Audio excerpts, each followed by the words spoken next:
जय श्री राम सभी को। देखिए, व्यक्ति की जन्म कुंडली में शुभ और अशुभ दोनों प्रकार के योग स्थित होते हैं। इनमें से कुछ योग ऐसे शुभ होते हैं जो उस व्यक्ति को नाम और शोहरत दिलाते हैं। वहीं ऐसा व्यक्ति राजाओं की तरह जीवन जीता है, साथ ही उसके जीवन में कभी धन का अभाव नहीं रहता और राज सत्ता की प्राप्ति होती है। यहाँ हम ऐसे ही योगों के बारे में बात करेंगे जिनका नाम है पंच महापुरुष राजयोग। ये योग बहुत कम कुंडलियों में मिलते हैं। ज्योतिष के अनुसार कुंडली में मंगल, बुध, बृहस्पति, शुक्र और शनि, इन 5 ग्रहों से पंच महापुरुष योग बनते हैं। तो इनमें सबसे पहला मंगल ग्रह से जो महापुरुष योग बनता है उसे कहा जाता है रुचक महापुरुष योग। बुध से बनने वाला भद्र महापुरुष राजयोग, गुरु से बनने वाला हंस महापुरुष राजयोग, शुक्र से बनने वाला मालव्य योग और शनि से बनने वाला सस महापुरुष राजयोग। तो इनमें से इस वीडियो में बात करेंगे केवल सस महापुरुष राजयोग के बारे में, जो कि न्याय के देवता शनि महाराज बनाते हैं। यूं तो बाकी के 4 ग्रहों से बनने वाले महापुरुष राजयोगों की भी अपनी अपनी अलग महत्ता है, लेकिन शनि द्वारा बनाए जाने वाले सस महापुरुष राजयोग का अपना एक अलग महत्व होता है और अन्य योगों से ज़्यादा शक्तिशाली फल देने में समर्थ होता है, क्योंकि शनि कर्म कारक ग्रह हैं और इनकी 2 राशियां हैं मकर और कुंभ, जिसमें से मकर राशि कर्म कारक राशि होती है। इसके अलावा शनि महाराज को कर्म का फल देने का अधिकार भी देवों के देव महादेव जी द्वारा दिया गया और जो व्यक्ति जैसा कर्म करता है उसको शिवाज्ञानुसार वैसा ही फल शनि महाराज प्रदान करते हैं। तो आइए जानते हैं कि सस महापुरुष राजयोग कुंडली में कब बनता है। तो जब भी शनि महाराज जन्म कुंडली में अपनी राशि यानी कि मकर और कुंभ, इन दोनों राशियों में से किसी भी राशि में बैठते हैं या उच्च की राशि तुला में बैठकर केंद्र भाव में बैठ जाते हैं, तो सस महापुरुष नामक राजयोग बनाते हैं। एक बार मैं फिर रिपीट करता हूं कि जब भी शनि महाराज जन्म कुंडली में अपनी राशि मकर या कुंभ में या उच्च की राशि तुला में बैठकर केंद्र भाव में यानी कि 1, 4, 7 और 10वें भाव में बैठ जाते हैं तो सस महापुरुष नामक राजयोग बनाते हैं। लेकिन कई बार ऐसा देखा गया है कि शनि बताई गई अवस्था में लगन कुंडली में बैठे हैं, लेकिन इसके शुभ परिणाम व्यक्ति को नहीं मिल पाते हैं। तो आपको इसके लिए भाव चलित कुंडली को भी देखना अनिवार्य है, क्योंकि यदि लगन कुंडली में शनि महाराज अपनी राशि या उच्च के होकर केंद्र भाव में बैठे हैं, लेकिन भाव चलित कुंडली में उनका भाव बदल गया है, तो यह योग खंडित हो जाता है और इस योग का शुभ परिणाम नहीं मिल पाता है।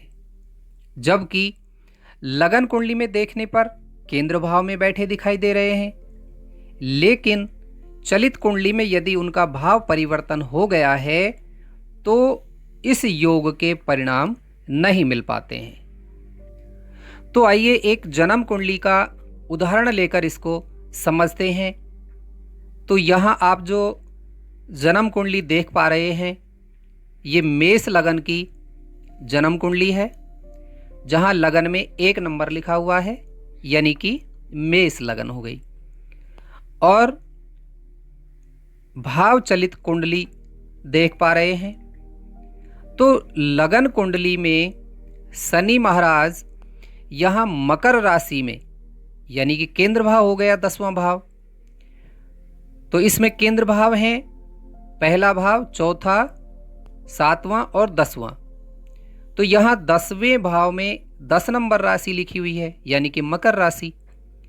तो यहाँ शनि मकर राशि में बैठकर सस महापुरुष राजयोग बना रहे हैं। लेकिन जब इनकी भाव चलित कुंडली को देखते हैं तो आप यहाँ देख पा रहे हैं कि भाव चलित कुंडली में शनि महाराज 9वें घर में आ गए हैं, यानी कि 10वें भाव से 9वें भाव में आ चुके हैं। तो इस जन्म कुंडली के अनुसार उस व्यक्ति को शनि महाराज सस महापुरुष राजयोग का परिणाम नहीं दे पाएंगे, क्योंकि शनि महाराज 10वें भाव से भाव परिवर्तित करके और 9वें भाव में आ गए हैं। तो क्या शनि ने यहाँ राशि बदल ली है? क्योंकि आप लगन कुंडली में 10वें भाव में मकर राशि देख पा रहे हैं, जबकि भाव चलित कुंडली में 9वें भाव में आ गए और वहाँ 9 नंबर लिखा हुआ है। तो क्या मकर राशि से निकलकर धनु राशि में आ गए? लेकिन ऐसा नहीं है। आपको कंफ्यूज होने की जरूरत नहीं है।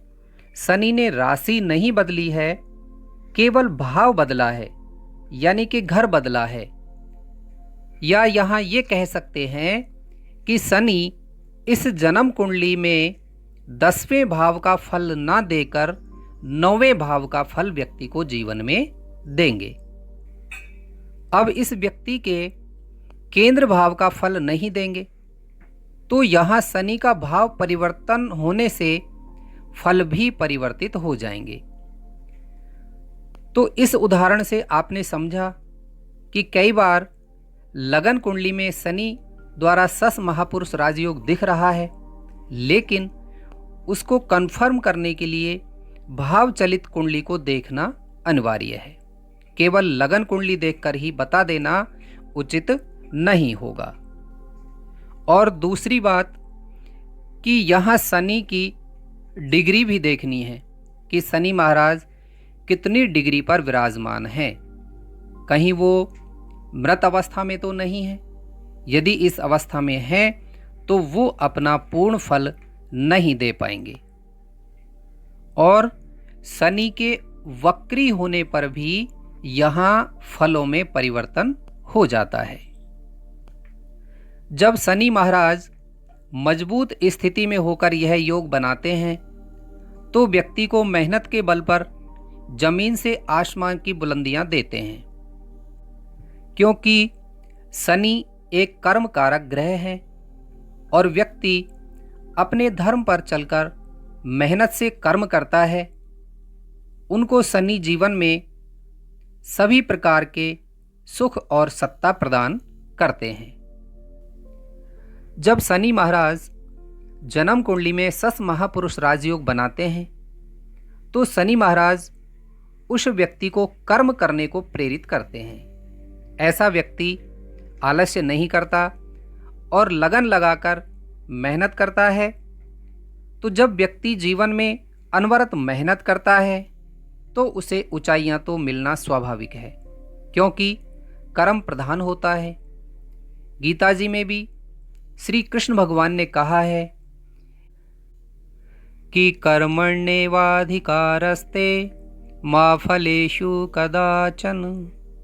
शनि महाराज को कालपुरुष की कुंडली में 10वें भाव और 11वें भाव का स्वामी बनाया गया है, क्योंकि 10वें भाव में मकर राशि आती है जो कि कर्म की राशि है और कर्म भाव में है, और 11वें भाव यानी आय भाव का स्वामी भी बनाया गया है क्योंकि वहाँ कुंभ राशि आती है।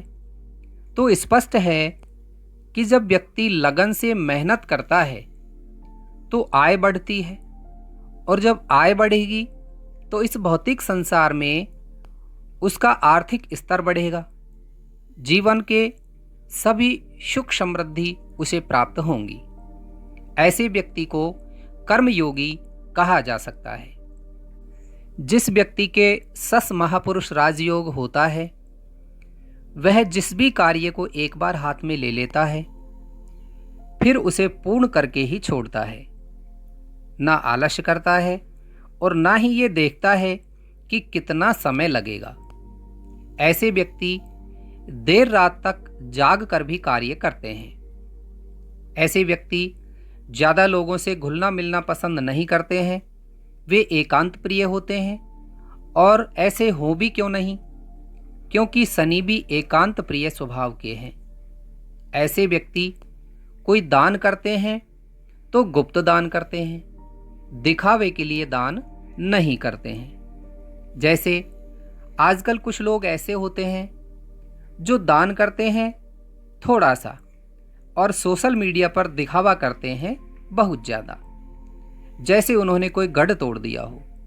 ऐसे व्यक्ति शनि प्रकृति प्रधान नहीं होते हैं।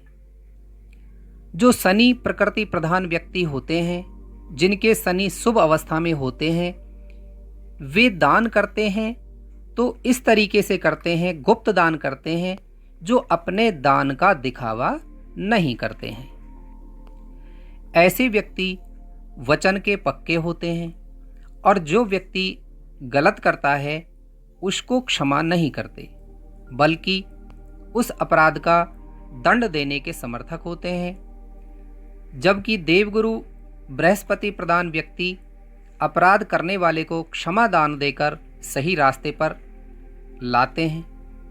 शनि और देवगुरु बृहस्पति दोनों में यही अंतर होता है, शनि जज हैं और गुरु महाराज संत हैं।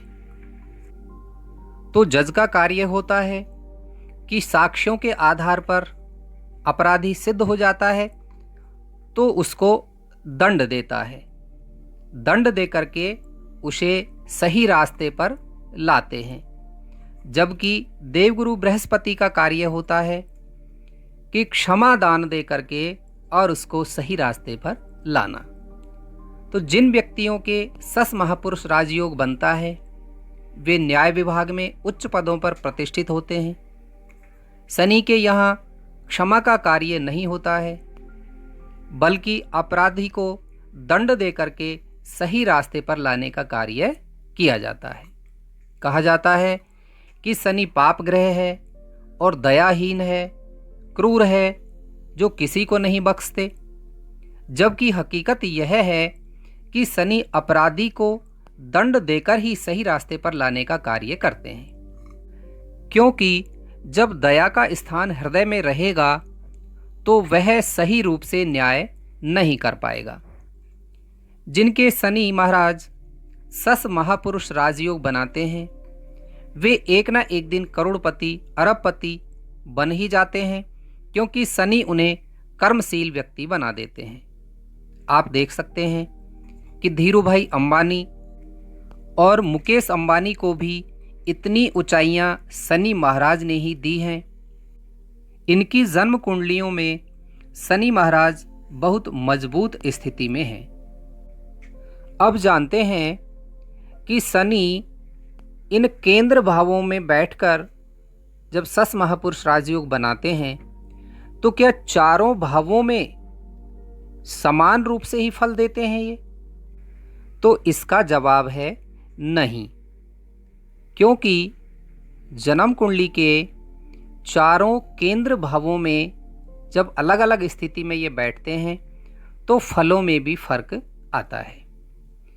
अब आप देखिए, यहाँ जो आप जन्म कुंडली देख पा रहे हैं इसमें मैंने चारों केंद्र भावों में यानी कि पहला भाव, चौथा, सातवां और 10वां भाव, तो इन चारों भावों में शनि को दर्शाया है।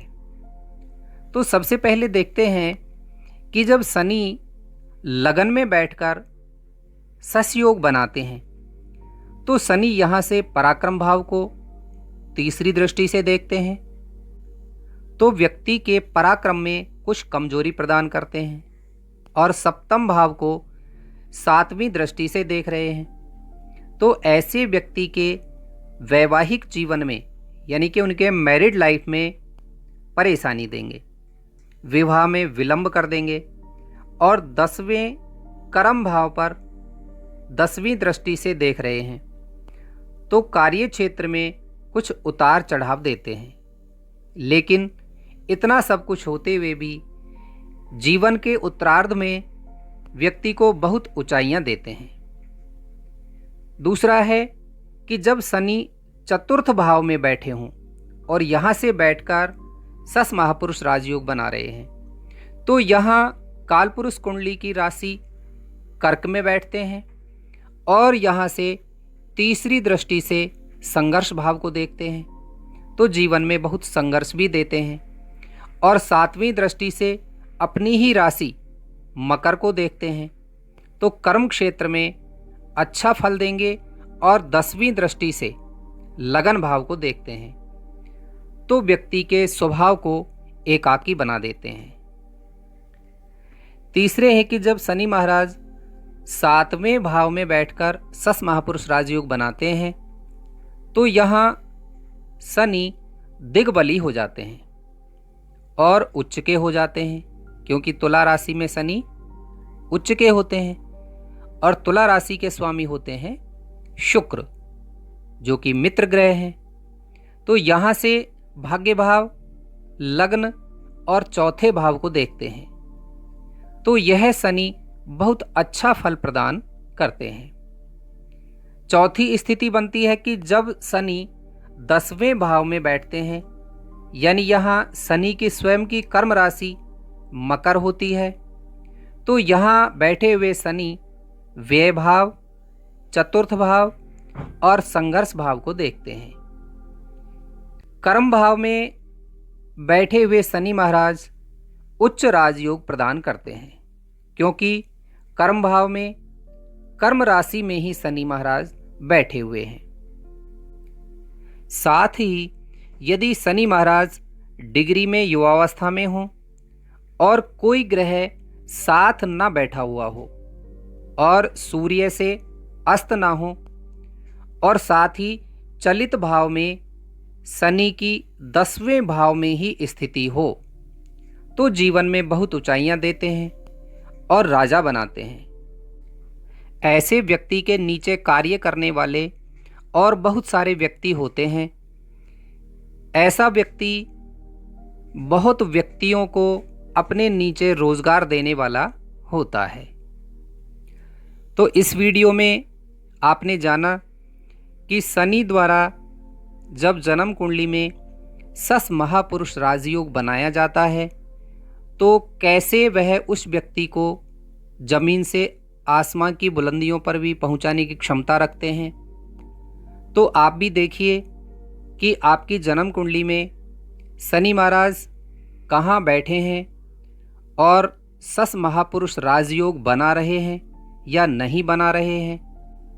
और यदि सस महापुरुष राजयोग बना रहे हैं तो आप कमेंट बॉक्स में कमेंट करके ज़रूर बताइएगा और इस वीडियो को लाइक और शेयर करें और हमारे चैनल श्री राम एस्ट्रो गुरु को सब्सक्राइब करें और बेल आइकन को प्रेस करना ना भूलें ताकि जो भी वीडियो बनाएं वो बनाते ही आपके पास नोटिफिकेशन आ जाए।